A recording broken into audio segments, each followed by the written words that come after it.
युद्ध थांबलं नाही तर शेतकरी भीषण संकटात सापडण्याची शक्यता. युद्धाचा परिणाम रमजानवरही. इराण इस्रायल युद्धाचा फार मोठा परिणाम जाणवायला सुरुवात झाली आहे. जेएनपीए बंदरात मालानं भरलेले हजारो कंटेनर पडून आहेत. माल सडून जाण्याच्या भीतीनं तोच माल आता नवी मुंबईतील पीएमसी बाजारात विकण्यासाठी एपीएमसी बाजारात विकण्यासाठी आणला जातोय. मात्र आखाती देशात लाखो रुपयांना निर्यात होणारा माल आता कवडीमोल भावानं स्थानिक बाजारात विकला जात असल्यानं याचा थेट फटका व्यापाऱ्यांसोबत शेतकऱ्यांनाही बसतोय. पुढील काळात स्थिती अशीच राहिली तर शेतकरी मेटाकुटीला येईल. इराणनं आयात निर्यातीचे प्रवेश बंद केल्यानं एकही मालवाहू जहाज ये जा होत नाहीये. त्यामुळे पूर्ण आयात निर्यातच थांबलीये. आता युद्ध थांबणं हाच यावर पर्याय असल्याचं व्यापारी सांगतात. रमजान महिन्यात द्राक्ष, पपई, खजूर यासह केळी, खरबुजा यासारख्या फळांना खूप मागणी असते. मात्र युद्धामुळे फळं बाजारात उपलब्ध होत नसल्यानं याचा परिणाम रमजान महिन्यात जाणवत असल्याचंही व्यापारी सांगतायत.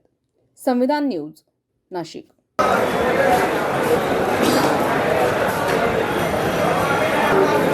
सर, काय सांगाल सध्या युद्ध परिस्थितीमध्ये फळांवरती काय परिणाम झाला? हे अमेरिका, इस्रायल आणि इराणच्या वॉरमुळं फार मोठी गंभीर समस्या भारतापुढे उभं राहिलेली आहे. कारण आता रमजानचा महिना चालू आहे आणि रमजानच्या महिन्यामध्ये विशेषतः द्राक्ष, आंबा, डाळिंब, कलिंगड, पपैया, खरबुजा ह्या फळांना फार मोठ्या प्रमाणामध्ये मागणी असते.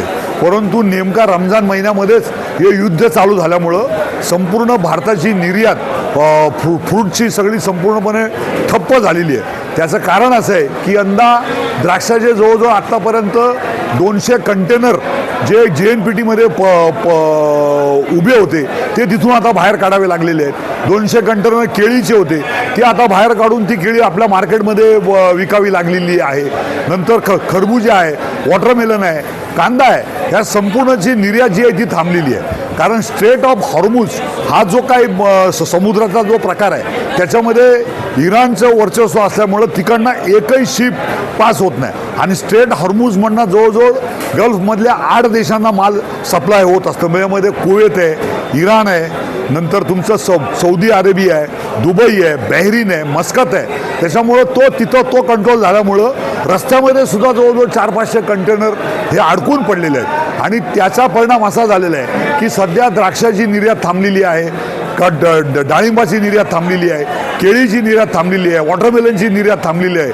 आणि विशेष म्हणजे आता येणाऱ्या 8-10 दिवसामध्ये आपल्या कोकणातल्या हापूस आंब्याची सुद्धा आवक फार मोठ्या प्रमाणामध्ये चालू होणार आहे. आणि ती जर निर्यात जर तोपर्यंत चालू नाही झाली तर त्याचा परिणाम आंब्याच्या निर्यातीवरती फार मोठ्या प्रमाणामध्ये होणार आहे. कारण शेवटी यंदा आंब्याचं पीक हे फक्त 25% आहे आणि त्याच्यामुळं प्रोडक्शन कॉस्ट फार मोठ्या प्रमाणामध्ये वाढलेली आहे. आणि जर निर्यात जर नाही झाली तर तो सगळा माल हा लोकल मार्केटमध्ये विकावा लागेल आणि तो कमी भावामध्ये विकावा लागेल.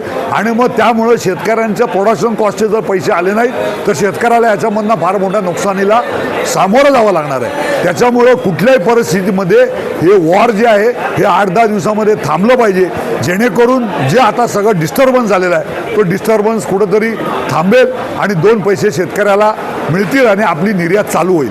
या फळांच्या निर्यातीबरोबर भाजीची सुद्धा निर्यात फार मोठ्या प्रमाणामध्ये थांबलेली आहे. एअरने सुद्धा आपली निर्यात होत होती ती सुद्धा थांबलेली आहे. त्याचा परिणाम भारताच्या आर्थिक व्यवस्थेवरती सुद्धा होणार आहे.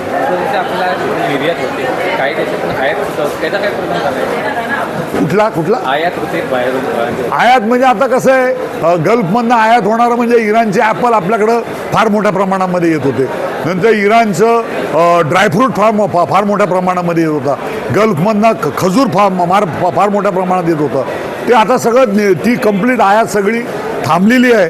जशी आपली निर्यात थांबलेली आहे तशी तिकडनं जे येणारे प्रोडक्ट आहेत ती सुद्धा फार मोठ्या प्रमाणात. आता इराणचे ॲपल, अफगाणिस्तानचे ॲपल जवळजवळ नाही म्हटलं तरी तिथं 200-300 कंटेनर ॲपलचे तिथल्या पोर्टवरती पडलेले आहेत.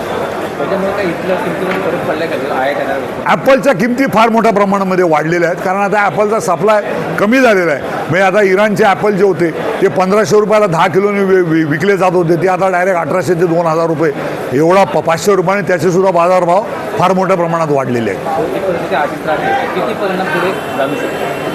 नाही, ही अशीच जर परिस्थिती राहिली तर शेतकऱ्याचा आर्थिक कणा 100% मोडल्याशिवाय राहणार नाही. एवढी भयानक अवस्था होईल. माझं नाव संजय नारायण पानसरे, संचालक मुंबई कृषी उत्पन्न बाजार समिती आणि फळांचा